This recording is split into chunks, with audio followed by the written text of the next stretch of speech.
भारत के इतिहास में एक से बढ़कर एक सम्राट हुए हैं, पर कुछ कहानियां ऐसी हैं जो वक्त की धूल में कहीं दब सी गई हैं।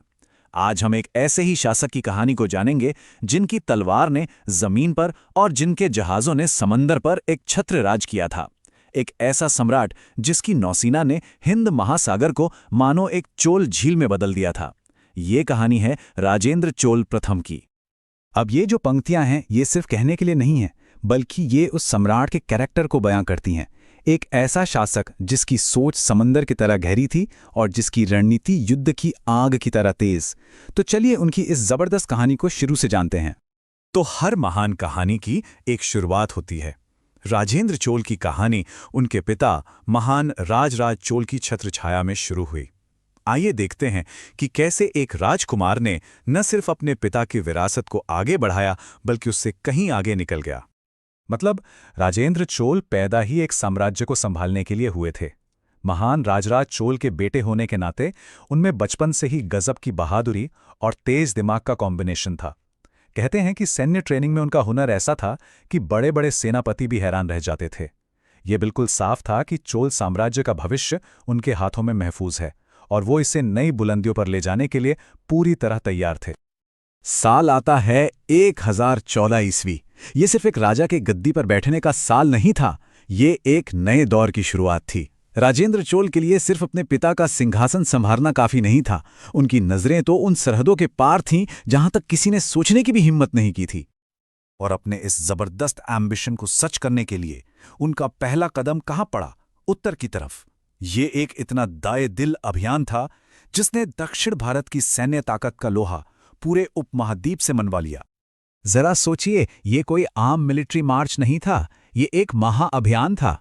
चोल सेना दक्षिण से निकलकर विदर्भ, कर्नाटक, ओडिशा जैसे राज्यों को जीतते हुए हजारों किलोमीटर्स का सफर तय करके बंगाल तक पहुंच गई और वहां उन्होंने उस वक्त के शक्तिशाली पाल सम्राट को हराया और वो कर दिखाया जो तब तक सोचा भी नहीं जा सकता था।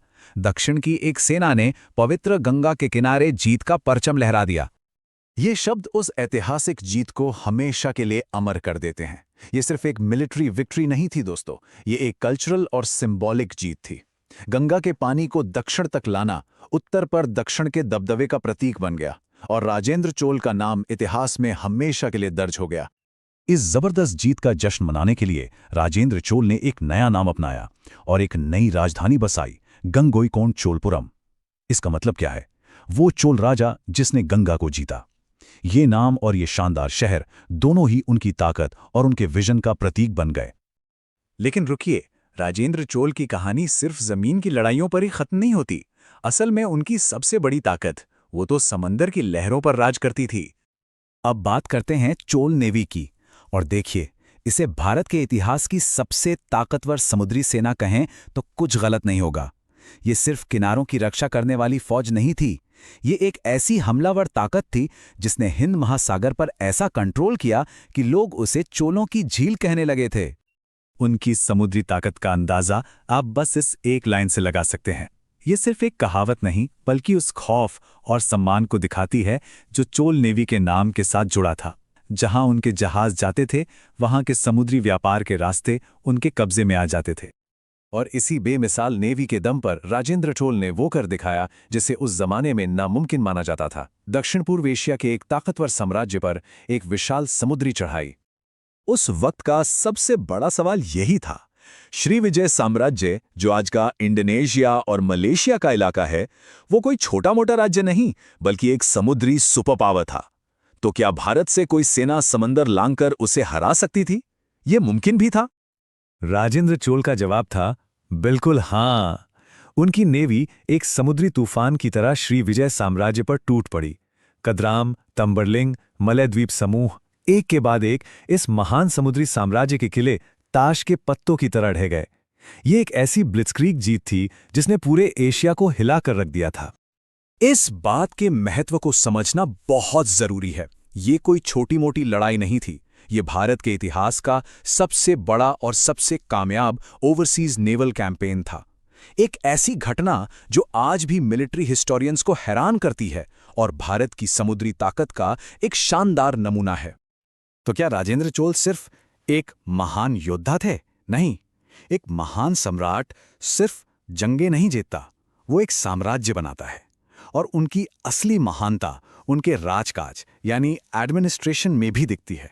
देखिए, एक महान शासक की पहचान सिर्फ जीती हुई लड़ाइयों से नहीं होती, बल्कि बनाए गए समाज से होती है। राजेंद्र चोल इसका एक बेहतरीन उदाहरण थे। एक तरफ वो एक मिलिट्री जीनियस थे, जिन्होंने साम्राज्य को गंगा से लेकर मलया तक फैलाया, तो दूसरी तरफ वो एक दूर की सोच रखने वाले प्रशासक थे।